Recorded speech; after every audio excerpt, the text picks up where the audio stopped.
You're listening to the Contented Catcast from St. Claus Academy with Lisa Sinnott. Email stclausacademy@gmail.com. So I'm really delighted to be here with Hannah Shepherd today from Zumi. How are you today, Hannah? I'm good, thank you. Enjoying this beautiful weather. Yeah, it's so hot, isn't it? It's so hot. Yeah. So could you tell us a bit about Zumi and what inspired you to set it up? I always remember your cardboard cutout. It was a Mr. Bean, wasn't it? Oh gosh, yes it was. At the Congress. Yeah, not last year, the year before, I think, at BV&A Congress, we had the stand there. So, yeah, I thought it was worth giving it a shot then, and it absolutely was. It was a lovely opportunity to meet lots of RVNs sort of coming through the door and chat to them about everything that's sort of going on with Zumi. So, well, I qualified in 95, so I'm a dinosaur vet nurse, still love the profession, still love my job, but it's changed enormously since back then. You know, we just don't have as much time with pet owners as we did then. You know, appointment times were longer, and I don't know, you just seem to have more time to chat to them. So I kind of thought to myself that, you know, I feel this is what's missing. You know, a lot of pet owners don't necessarily always need to go to the vet sort of first off, you know, but they have to, because they don't know where else to get professional advice or help. So I thought there's a bit of a gap here. So I kind of went part-time in practice and set up on my own as the vet nurse pet nanny, and thought I'd do a few home visits sort of just locally to me. So I got a few flyers made, pushed out a bit of marketing, and started to do a few appointments, and it started to go really well, and pet owners loved it. They absolutely love just having someone qualified to come and sit in their house and to fire questions at, and to ask anything and everything they wanted to know about. You know, anything from sort of getting a new pet. I went and did a home visit to two little girls that were thinking of having a bunny. So I talked them through having bunnies and all the care involved with that. So, the mum booked me to go and do that. Behaviour, nutrition, end-of-life care, or just drop-in visits. You know, if someone's at work all day and they wanted me to pop in and feed their pets. So started doing that, and the feedback was great. And I thought, hang on a minute, you know, this is something that we should all be doing. You know, what a lovely thing to offer. And I used to locum in practices as well, and a lot of vet nurses would say, you know, how do I get into this? How do you do it? And it hasn't been easy. It really hasn't. And there wasn't anyone that I could really ask at the time. I just went for it. I just thought, I'm just going to go for it and see what happens. You know, what's the worst that can happen? And basically, I've been back and forth with the Royal College for they must hate me, because for the last sort of 4 years, I just bombard them with emails all the time. Can we do this? What about this? Where are the guidelines? What's the grey area? Can we? So they've been amazing. They've been absolutely amazing. And they're as frustrated by the out-of-date code of professional conduct as we are. You know, the code of conduct that we abide by is 1966, right, which is crazy. You know, it's well overdue a revamp, and the Veterinary Surgeons Act, hopefully it's all getting sort of updated soon. So we're waiting for that to happen. So there's a lot of grey areas, a lot of rules and regulations, obviously. So I thought, okay, let's see what we can do. Let's see if we can set up a platform that makes it easier for vet nurses to do this. And that was the start of Zumi, really. It was just being able to connect pet owners with their local vet nurses. Right. You know, because otherwise, how do you find them? You know, I mean, obviously, those of us that are vet nurses, we always get bombarded with messages and emails from friends, family, old school friends. You know, what can you give me advice on this? Can you know, what do you think to this lump? What do you think? And you kind of think, hang on a minute, this is chargeable. You know, we're professional, trained people that don't earn very much money on the whole. So I wanted to put it out there so that vet nurses could, you know, be autonomous and kind of and have that freedom to do more work if they want to fit around the school run, to fit around your family commitments, and to earn an extra £50, you know, or however much they wanted to each week or month or whatever. So yeah, I looked for app developers. I sort of got it out there. So it's out there now. I mean, it's obviously marketing is a huge job, and I'm looking for investment to try and push marketing out just to let people know about it, because once they do know about it, they think it's a great idea, but it's pushing it out. And I'm trying to encourage vet nurses across the UK to push it out locally to their them as well, not only to lift themselves, but to lift other people, other vet nurses across the country, because, you know, your family might have other family in Scotland or down south or in Ireland or wherever, and people talk and they'll sort of say, oh yeah, I had a vet nurse come to, you know, to my house and it was wonderful. It was so much less stressful, you know, especially for the cats and the dogs. And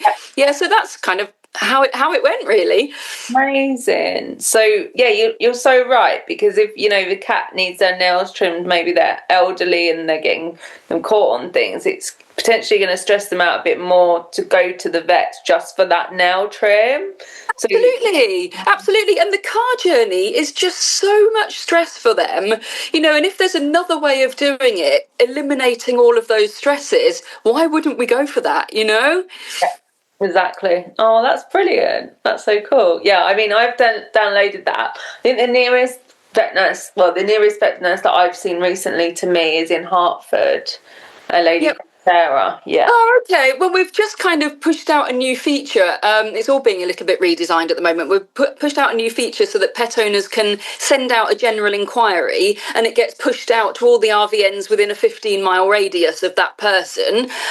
So they can ask it, you know, maybe it might be, I need someone to do a drop-in, or I need someone to clip my cat's nails, or whatever. And then the RVNs locally can reply if they can help. So it's opened it up a bit more now. So I'm constantly looking for ways to try and improve it, but obviously, you know, need funding to keep it going. Yeah, of course. Yeah, it's so important. So obviously they touched on it a little bit, but kind of cat sitting and pet care is an unregulated profession, which means anyone can kind of set up. They could do a £10 Groupon course and then, I don't know, do loads of Facebook ads and then, you know, pop up in people's feed and have a very slick site and all of that. It's associated with marketing. So confidence doesn't mean competence. No. And obviously our cats and dogs and rabbits, they're, you know, all the small furries, they're our family members. So if a cat kind of stopped eating when a vet nurse of Zumi, or hopefully anyone was looking after them, what kind of things would you be doing? Yeah.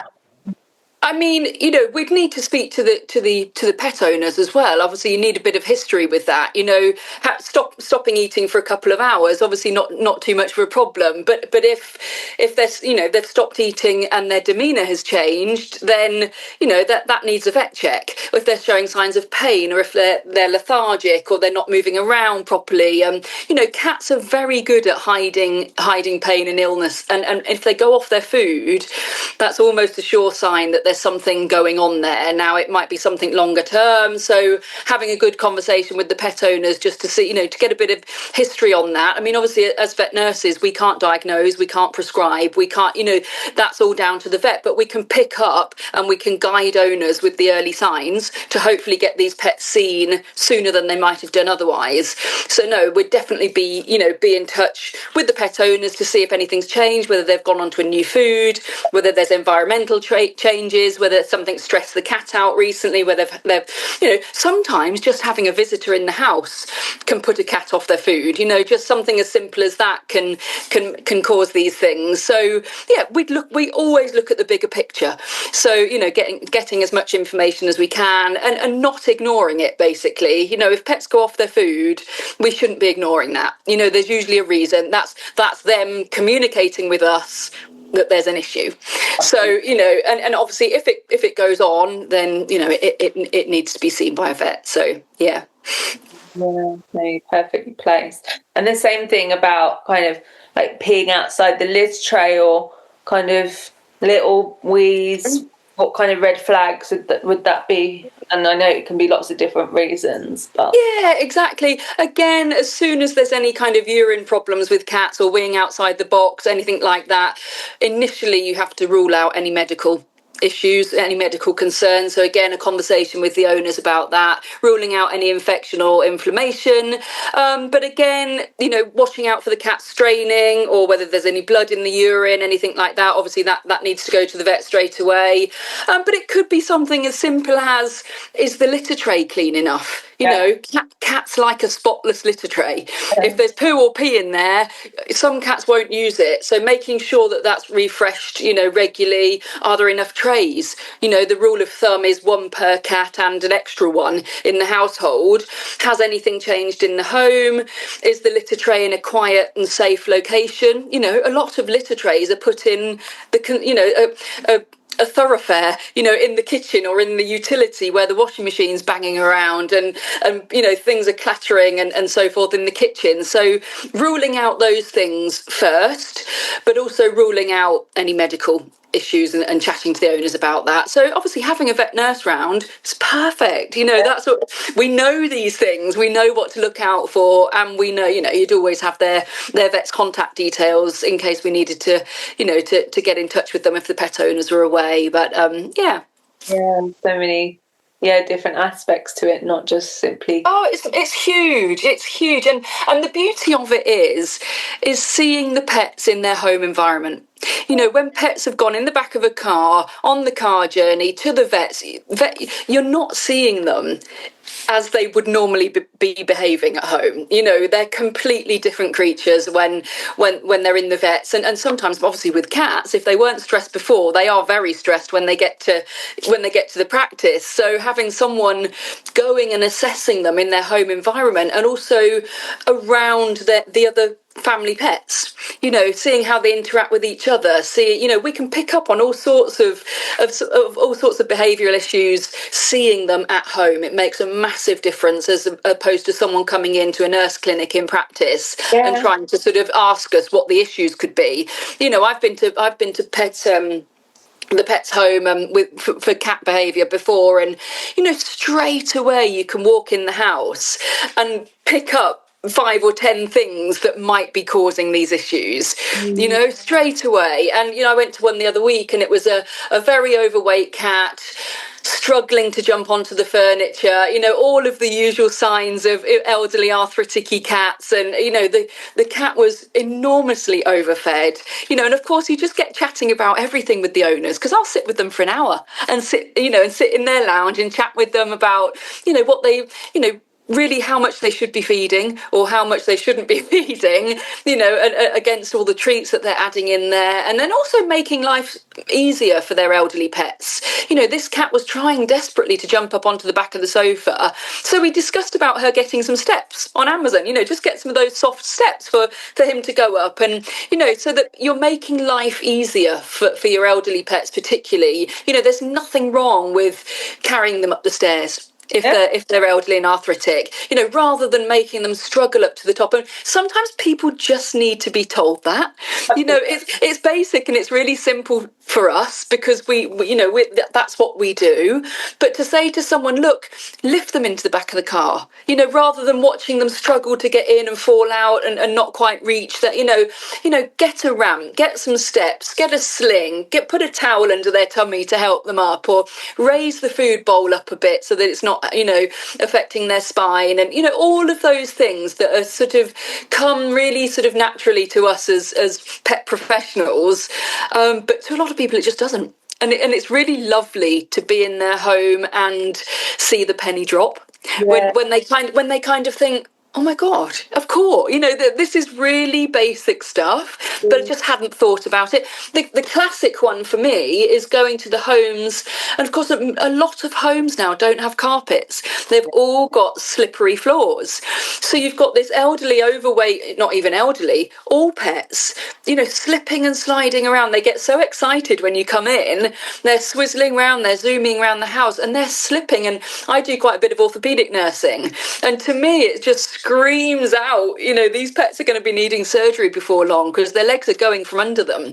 So getting more rugs, getting yoga mats put down, getting some non-slip tiles or something. So, but just going and seeing those things is so valuable to pet owners. And I just think, it's something that as vet nurses, we're trained to pick up on, but we're, underutilised in practice with this sort of thing, when we're not using those skills. So offering to go out and have these little consultations in the pet, and they really get their money's worth. You know, people are happy to pay for someone to come round for half an hour or an hour and just talk through all these things that maybe when they go to the vets, often they get information overload. You know, it's just a lot for them to take on board in 10 minutes. Whereas, you know, having someone around and then staying in touch with them, you know, touching base with them again in a couple of weeks' time. How are you getting on? You know, is there any improvement? Can I help with anything else? Is there anything you want to ask me again? Or so all of that stuff. It's just, I just think it's just a lovely thing to offer. Absolutely. Yeah.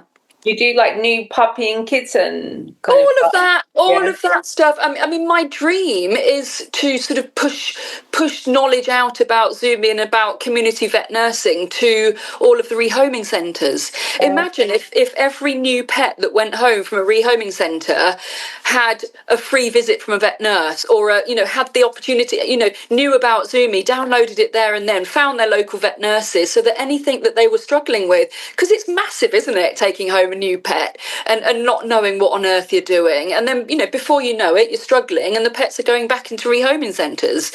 If we could have vet nurses out and about helping people with settling their new pets in, I'm sure it would just reduce the rate of all these pets that are going back into these centres, and the whole cycle starts again. And of course, by this point, the pets can be on their third or fourth homes, completely confused, haven't got a clue what's going on, behaviour issues all over the place, as you well know, and it's all been brought on by humans not knowing what they're doing.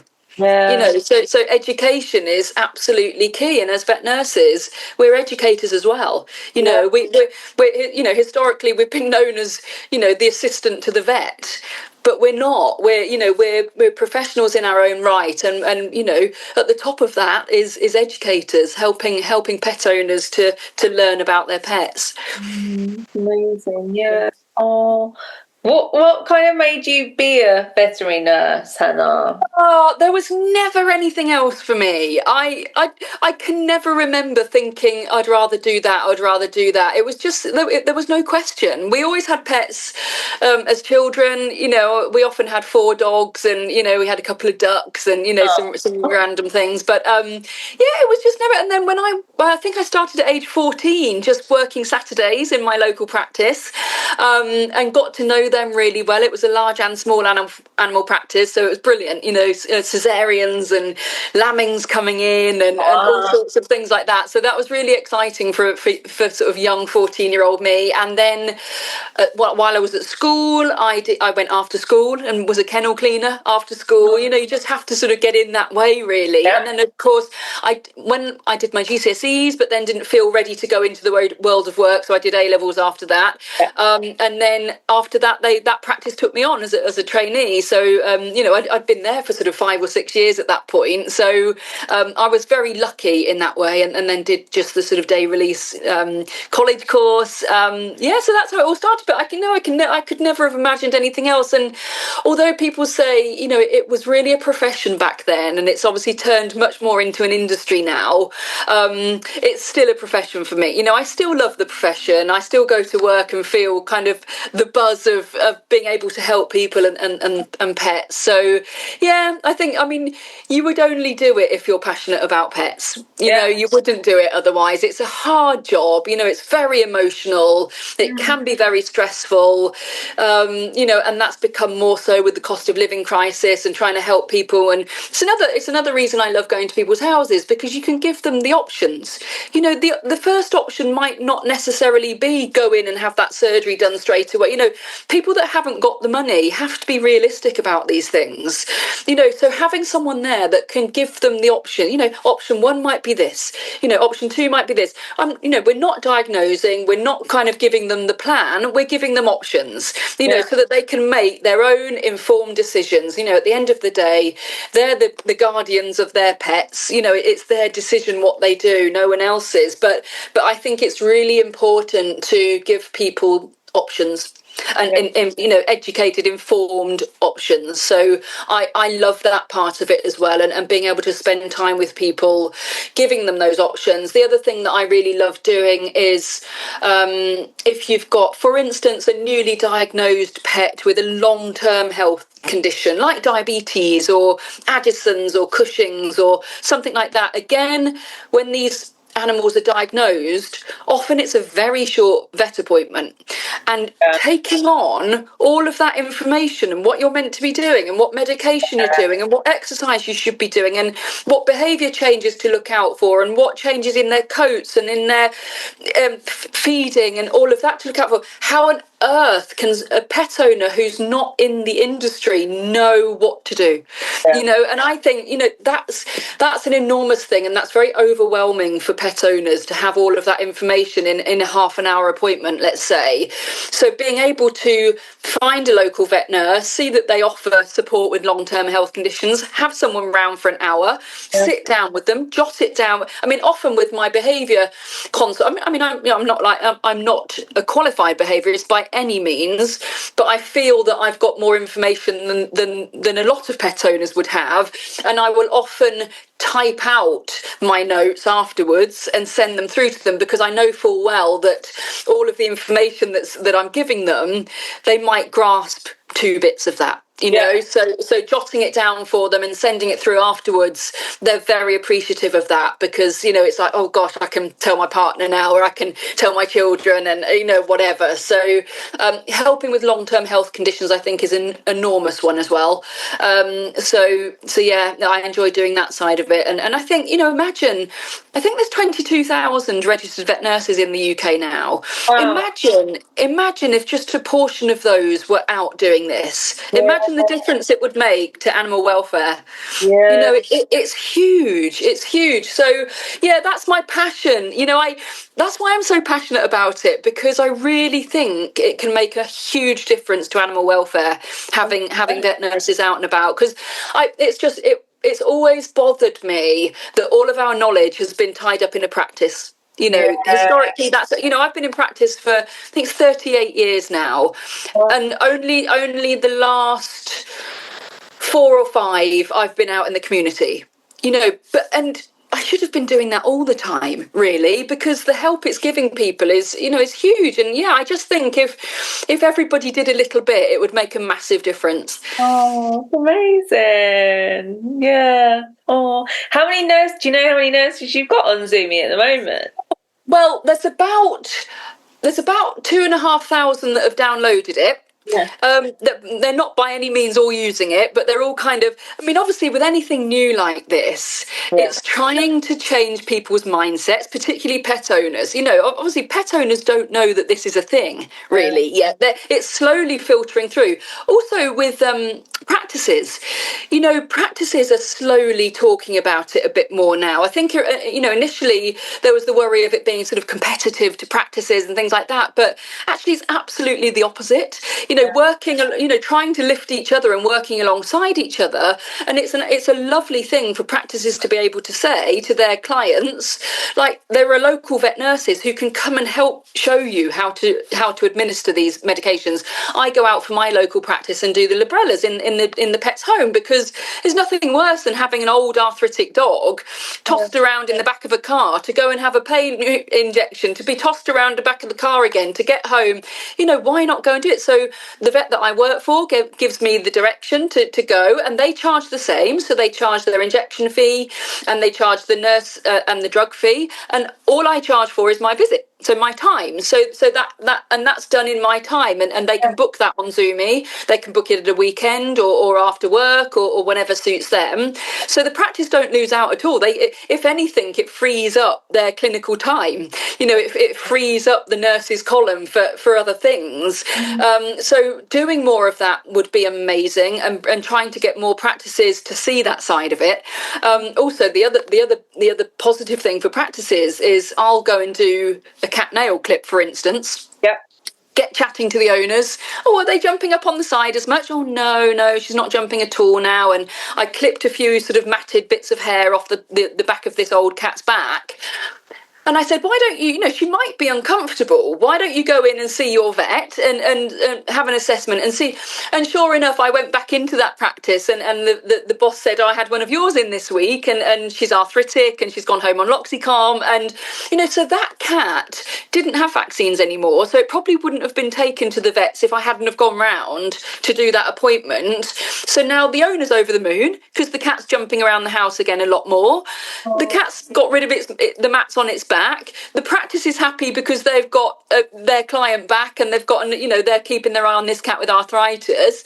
So, having vet nurses out in the community is canvassing, the amount of the smelly breaths I've picked up on and the lumps and bumps I've picked up on, not diagnosed because we're not allowed to diagnose, but we can make observations. Yeah. So, I can observe things and I can guide the owners and say, they might be uncomfortable with that. Why don't you go and get that checked?